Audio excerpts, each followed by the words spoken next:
Atenção pessoal do curso de Nutrição e Dietética para estudantes do curso técnico de enfermagem, também extensivo aos estudantes do curso técnico de Nutrição e Dietética ou para qualquer estudante de qualquer curso técnico da área de saúde que queira aprofundar por alguma motivação os seus conhecimentos de Nutrição e Dietética. Estamos aqui com a quarta parte da aula sobre água, que é a nossa videoaula 14. Nós vimos na primeira videoaula, primeira parte de água, as funções da água.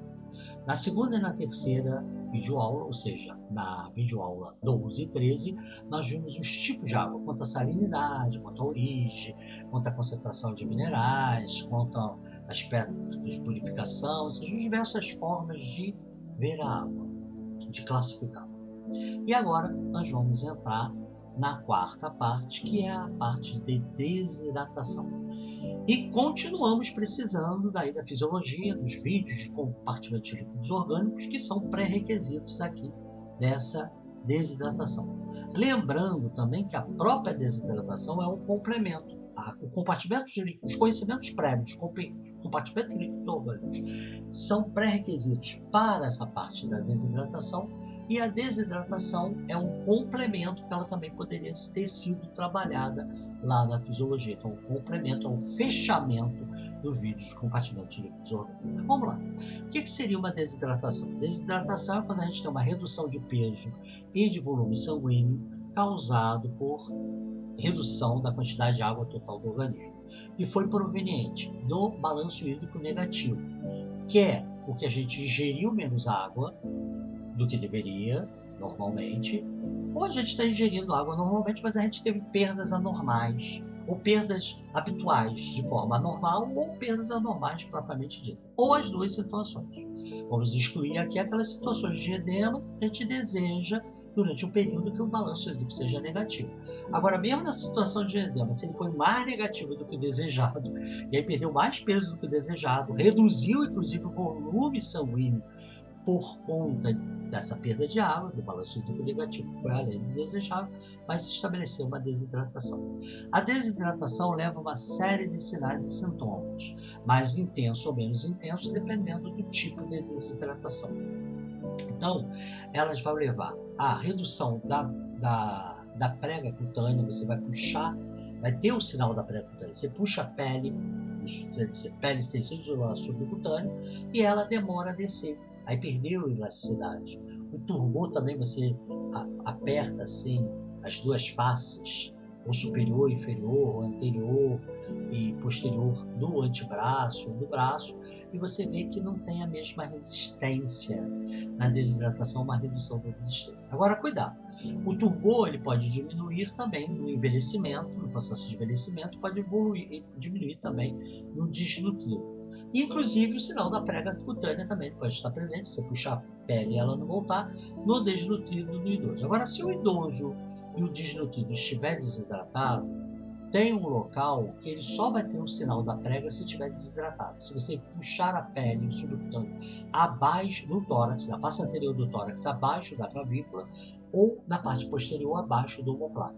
Se você pinçou ali a pele e o subcutâneo, puxou e ficou, ele pode ser idoso, pode ser até desnutrido, ou idoso desnutrido, ele também está desidratado, porque na velhice, no processo de envelhecimento e no processo de desnutrição, a gente tem o sinal da prega, mas abaixo da clavícula não, abaixo do omoplata não. Então, se tiver, independente de ser desnutrido ou idoso, se tu está desconfiando que ele está desidratado, ele deve estar mesmo. E a gente tem que excluir também uma doença chamada elastose, que essa é qualquer parte do corpo, você puxa a pele e vai vindo, né? Essa é uma doença rara, e aí a gente não vai usar esse sinal para avaliar nada, né? Que não seja a própria elastose. Bem, a boca também fica seca, ausência de saliva ou saliva muito espessa, mas tem que ter cuidado se a pessoa é respiradora bucal, se tem hipovitaminose A, se está fazendo medicamentos que bloqueiam o sistema nervoso parasimpático ou intensificam o simpático, que aí pode ter uma saliva espessa, o parasimpático vai estar seco, o bloqueador do parasimpático. Agora, o estimulante do simpático vai ter uma saliva espessa, respiradores bucais, pessoas roncadores, que acabou de roncar, estava roncando com a boca aberta, pessoas que fizeram oxigênio, estão fazendo oxigênio por inalação, mesmo que o oxigênio seja modificado, tudo isso gera um ressecamento da boca sem estar necessariamente desidratado. Mesma coisa o olho, ele pode estar sem brilho, como se fosse um olhar de peixe morto, como diz no Nordeste, olho não viado, ele pode estar com uma redução da secreção de lágrima, então ele vai estar ressecado. Agora, cuidado, a gente pode ter uma redução do suor, que também está presente na desidratação, ausência ou redução do suor, redução de saliva, redução de lágrima, uma doença chamada síndrome de Jogren, não está desidratado. Agora, a redução de suor está presente também na desidratação. Em estados muito severos, que você não sua nada, você pode até hiperaquecer e desenvolver um estado febril, e aí vai aumentar a evaporação cutânea, vai aumentar a frequência respiratória, piorando o quadro da desidratação. Né?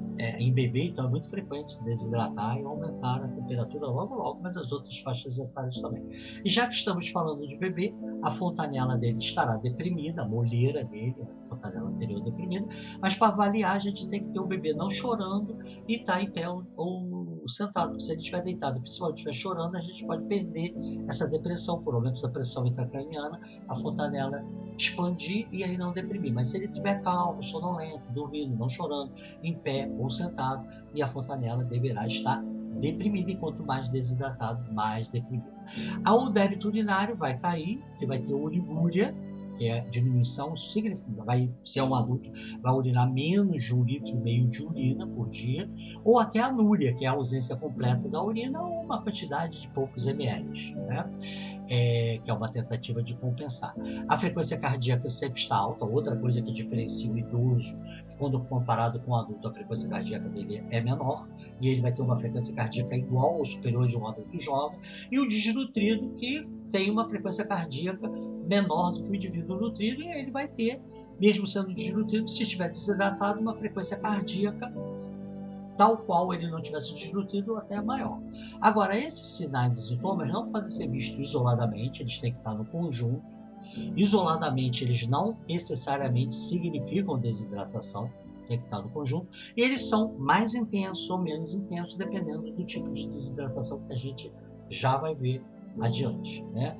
A pele ficou ressecada, né? A pessoa geralmente não quer ingerir alimentos, que reduz a secreção digestiva, então forçá-lo a ingerir alimentos pode fazer ele vomitar, o que piora ainda mais a situação. E sempre, na história, ele vai estar na vigência de uma situação que pode ter levado ao balanço hídrico negativo, que é por ingesta reduzida, que é por perdas anormais, e isso, se ainda está em dúvida, volta lá ao CLO para vocês verem o balanço hídrico e entender o que eu estou falando aí, balanço hídrico negativo. Bem, agora já que a gente está toda hora falando que depende do tipo, vamos ver os tipos de desidratação. Então, nessa linha aqui, nós temos conta a intensidade, e a gente usa como parâmetro o peso. E nesse aqui conta a qualidade da desidratação. E a gente usa como parâmetro a dosagem do sódio no plasma, né? Então vamos lá. Se você perdeu por perda de água ou porque não ganhou água,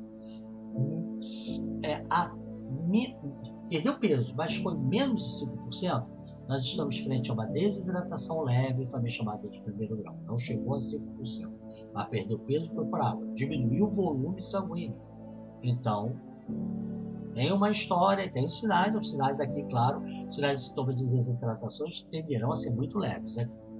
E essa desidratação é unanimidade que deve ser corrigida com soro oral. Então, um monte de vantagem, corrige tranquilamente, a não ser que a pessoa tenha aí uma intolerância à administração de qualquer coisa no oral, aí tem que ser menor.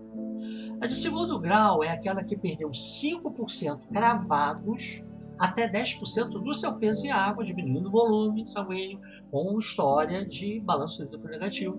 Então ele teve aí um quadro de desidratação de segundo grau ou moderada. Já tem um grande número de autores que também acham que aqui deve se tentar a terapia de reidratação oral, e avaliar, se não der certo, a venosa, ou diretamente a venosa, se o indivíduo não conseguir ingerir nada por via oral, tiver uma intolerância. A guia é igual à do primeiro grau.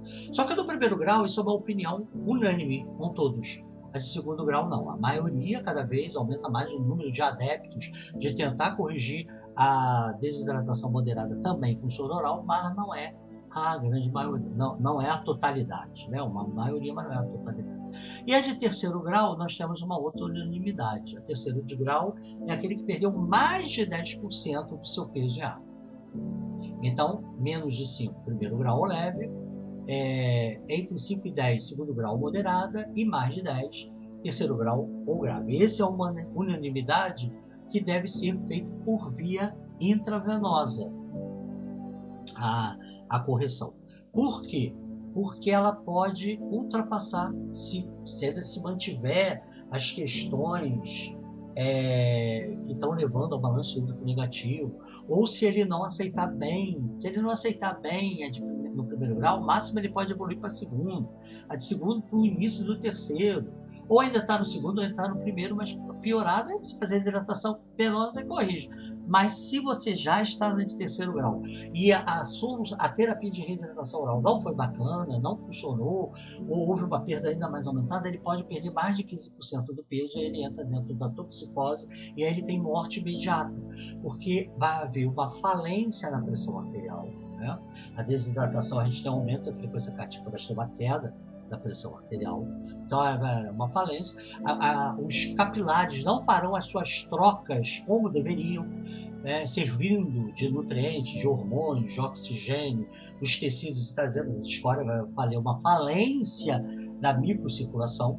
Quem está com alguma dúvida do que é isso, vai lá no compartimento de líquidos orgânicos, está isso explicitado lá, e aí o indivíduo vai ter um choque chamado choque hipovolêmico. O choque hipovolêmico também pode acontecer por conta de hemorragia severa, e pode ser também por grande queimadura, por perda de líquidos por terceiro espaço. Mas uma das causas de choque hipovolêmico é a toxicose, que é a desidratação quando você perde mais de 15% do seu peso em água. Então a gente não bobeia aqui. Aqui é hidratação venosa e ponto final. Não tem ninguém que advogue aí a terapia de reidratação oral. Agora, se a gente não tiver de primeiro grau, de segundo grau ou até de terceiro, mas menos de 15% do peso de água, a que do terceiro é mais de 10%, né? Então pode não ter chegado aos 15%, a gente pode morrer de intoxicado, porque o rim para de funcionar, ele fica anúrico, ou funciona muito pouco, oligúrico, né? Que anúrico não urina nada, poucos ml, e oligúrico, no caso do adulto, abaixo de 1,5 litro, adultos e idosos. Caso de criança, depende da faixa etária para a gente dizer se está normal ou não, mas está com débito baixo. Isso pode produzir intoxicação. Então, dependendo do tipo alimentar, do estado de saúde prévio desse indivíduo, ele vai ter uma intoxicação por aquilo. Geralmente, nas primeiras 24 a 48 horas, ele geralmente não morrerá dessa intoxicação. A intoxicação começa a causar mortes, mesmo que você não tenha atingido 15% da perda do peso, entre o terceiro e o quinto dia. É possível morrer no primeiro e no segundo dia intoxicado? Se você já estava previamente cheio de toxinas, de catabólicos, mas se você só está com problema ligado ao balanço hídrico negativo e à desidratação, você passará, e tem os outros mecanismos homeostáticos todos em dia, você passará normalmente entre 24 e 48 horas e vai começar a ter um risco entre 48 horas a 5 dias depois. Então, não dá, mesmo que seja uma de primeiro e segundo grau, de deixar para lá, vou corrigir depois. Não, tem que ser corrigido logo. E no caso da toxicose, que é acima de 15%, aí é de imediato, porque você vai perder aí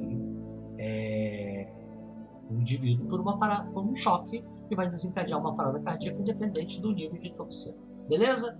Então, primeiro grau, sintomas leves, segundo grau, mais marcado, terceiro grau, bem severos, e na toxicose severíssima. Você vê, por exemplo, uma coisa que a gente faz, a gente pega os quirodáctilos, a ponta dos quirodáctilos, e comprime, o próprio paciente ou o examinador comprime a ponta dele, você vai ver que debaixo da unha, se a unha não estiver pintada, fica pálido. Quando você solta, ele enche de imediato.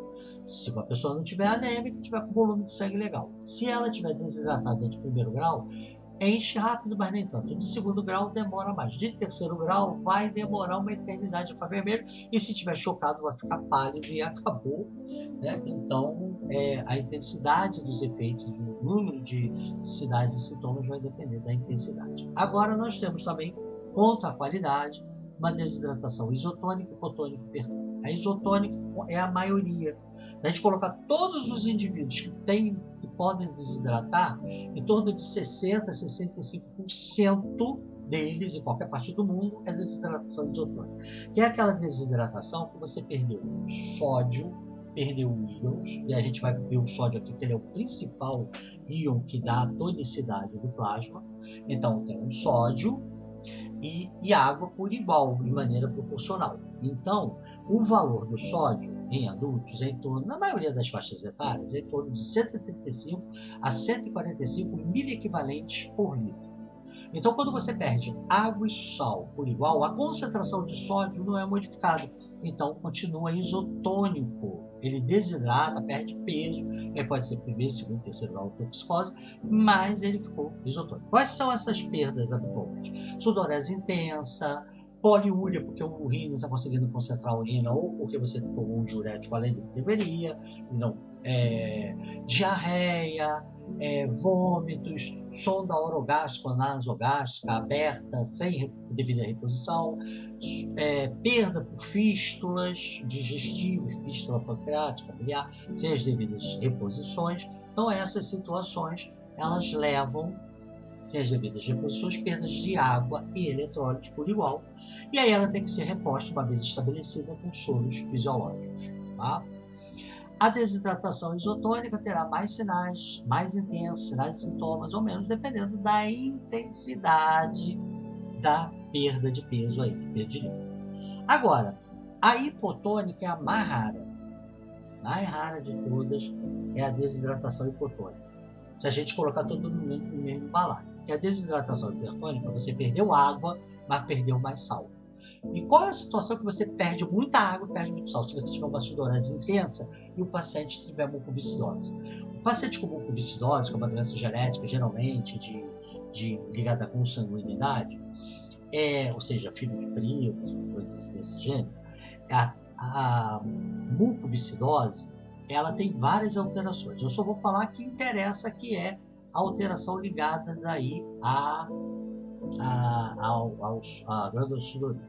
A gente já viu lá no CLO que a glândula sudorípara retira água e sal do sangue para formar o suor. Sendo que boa parcela dessa água e do sódio é reabsorvida antes de sair do suor. O restante sai do suor. O indivíduo com mucoviscidose, ele tem uma secreção aumentada de sódio e uma redução da reabsorção. Então ele reabsorve menos e secreta muito mais. E aí o resultado final será um suor riquíssimo em sal. Tanto que uma das formas de diagnosticar é você dosar a quantidade de sal. Nada produz tanto sal no suor do que a mucoviscidose. Então, se uma pessoa tiver uma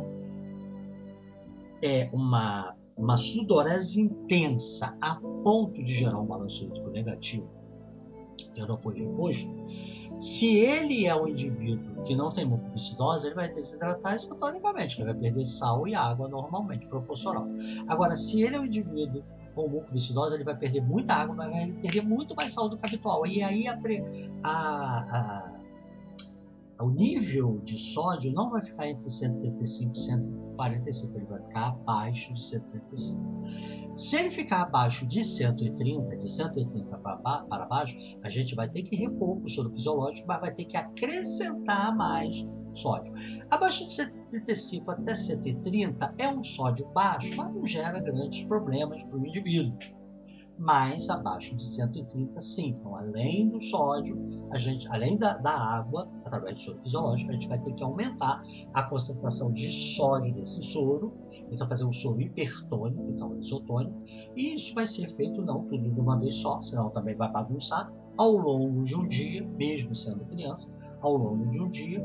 E a gente vai dar mais sal ou menos sal, quanto mais afastado for, ou mais próximo do 130. Mais próximo do 130 miliequivalentes por litro de sódio no plasma, a gente vai dar mais sal, mas nem tanto. Se estiver muito afastado, a gente vai dar mais, porque isso pode gerar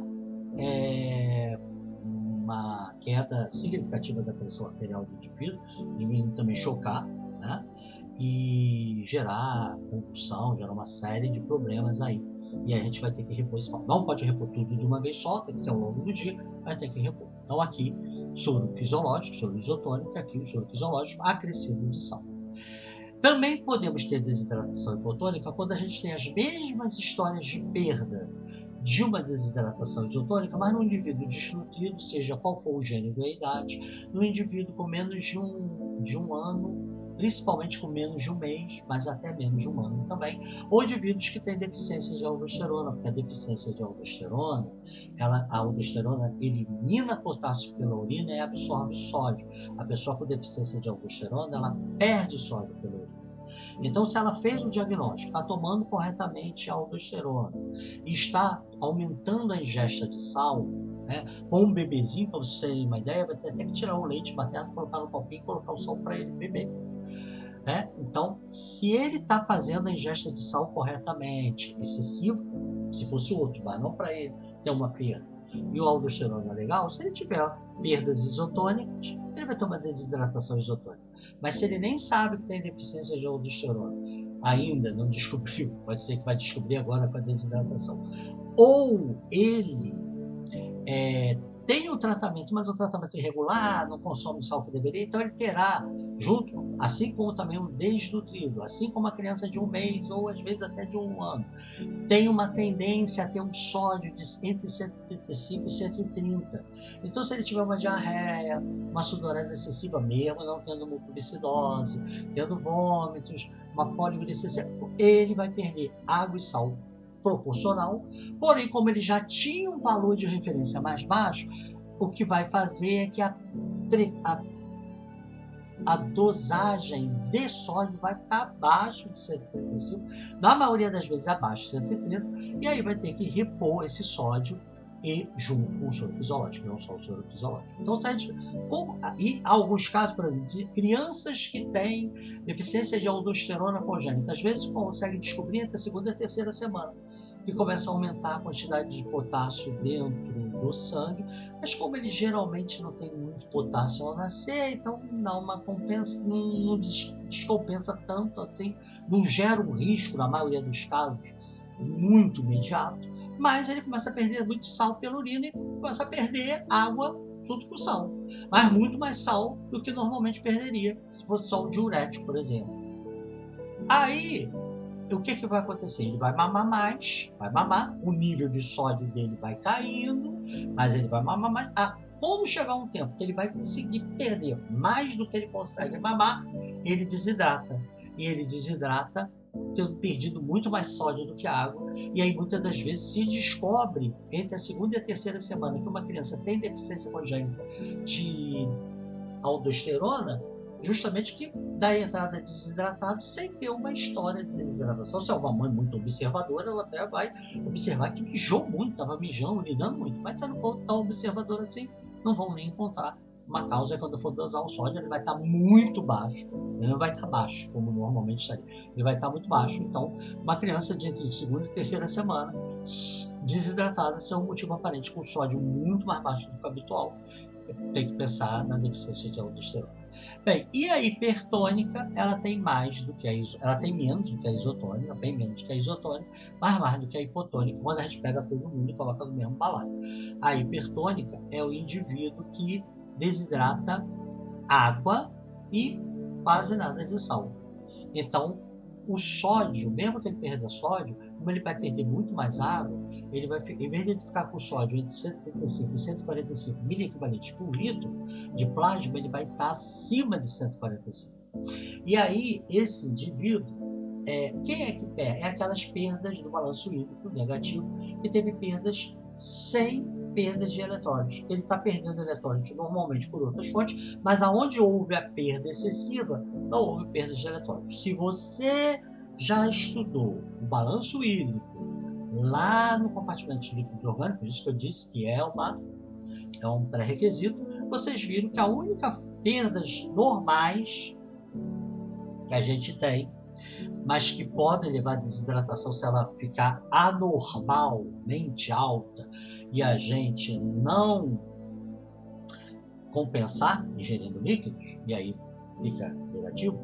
E a única perda nessa situação que a gente perde, mas não perde eletrônico nenhum, a mais ali, são as perdas insensíveis. A perspiração, que é a evaporação cutânea, e a respiração.